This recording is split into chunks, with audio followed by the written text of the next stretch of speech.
So that's really what we're doing. We're talking to people to learn all about it. You know what? The thing is, there's a lot of people that come up this mountain asking for UFOs, and they don't get them. And I think there's a difference between begging for something and just accepting that they're, you know. That they're there.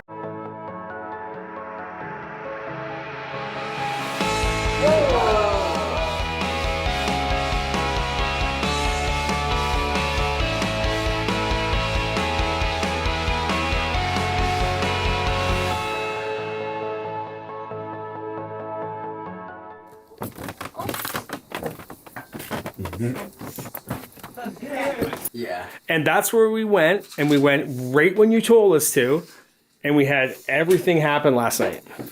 Well, that's important. You know what? I did that a few times with people, not necessarily about the mountain, but this guy came up fly fishing. And the thing is that it was the last time, you know, I check people out a lot better. A lot of the stories from people here are really good. But I also use it to bolster my own sightings, because all of that, the thing is that whatever we do can help confirm other people's sightings, you know, especially if they're fairly amazing. And I think what's cool is I've had witnesses with me every time. I know. Well, that's so it's not Yeah. you just making stuff up. Right. Yeah. That's all you need is you gotta just have that person that's supporting you, what you're seeing at the same time. Yeah, I mean, because, you know, Carl Jung in the book, Carl Jung had this belief that, you know, collectively, it's like the fakirs in India. You have enough belief, you have mass hypnosis, and basically what you do is you create a temporary entity of these climbing up these ropes into the clouds, and it never happened. They were nothing but projections. But you see, we're videotaping this. I mean, we're getting it on camera, right? Right, And it's that's different. a physical manifestation. It's not something you're seeing Right. out of a hallucination or whatever. Well, Because see, you wouldn't Carl- get that on camera. Right, Carl Jung realized, wait a minute, there's credibility in these. When the airplane and all the people on it and the pilots, you go, no, this shit's real, dude. So, you know, it makes a lot of sense. Yeah. We want to make contact. And that's the name of our documentary, Making Contact. The subtitle, Be Inspired. Yeah. Okay. Making Contact, Be Inspired. I used to be able to, I gazed at the night sky all the time and I'd see them. And some of them would come low enough down.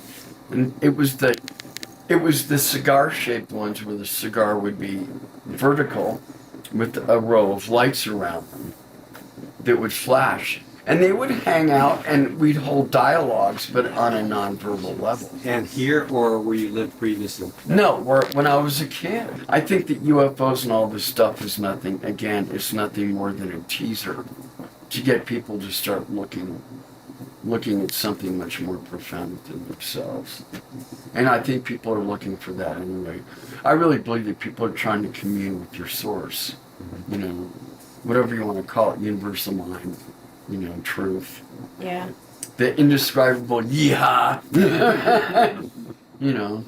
So, I mean, it's important because people are really wanting to find some absolute sense of happiness rather than the transitory mirror of infinite variety of that. Because, I mean, all that stuff fades. It does, and we want to know where we came from. I mean, we're the only creature on the face of this earth that doesn't appear to belong here. Well, Like, you know, we have to wear clothes. Everything else is totally evolved to its surroundings. We seem to be aliens on this earth ourselves. well, I think my opinion is I think this planet has drawn a lot of different tribes intergalactically. And I think so that people can create a deeper sense of peace with the infinite variety of the universe. Now, I mean, look what's destroying this planet right now is prejudice, bias, Greed. insecurity, all of it. All of it Hate. needs to go. Hate. Yeah. I mean, that doesn't belong. That's alien to the ecosystems that nature itself has created. People need to really be in harmony with that.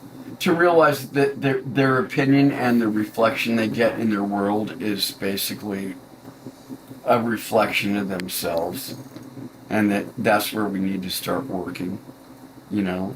That's a good starting point, is taking responsibility for ourselves and stop blaming others for our feelings. You know, because no one else can fix us except ourselves. And it goes so high because we don't even know ourselves yet.